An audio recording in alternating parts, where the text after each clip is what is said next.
Ayan mga loves, good morning. Itutuloy po natin ang paglilibot sa buong Canada. At kaunting kaalaman lang po na ang Canada po ay 33 times bigger than the Philippines. So, imagine niyo po yun kung gaano po kalaki ang Pilipinas. 33 times bigger po ang Canada. So ayan, ang Canada pa ay binubuo ng 10 probinsya, 10 provinces. Yun po ay ang Newfoundland and Labrador, Prince Edward Island, Nova Scotia, New Brunswick, Quebec, Ontario, Manitoba, Saskatchewan, Alberta, and British Columbia. At binubuo rin po ito ng tatlong teritoryo.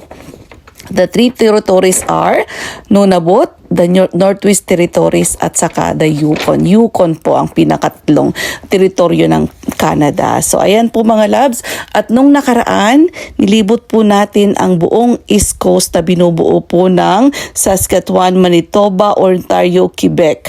Ayan.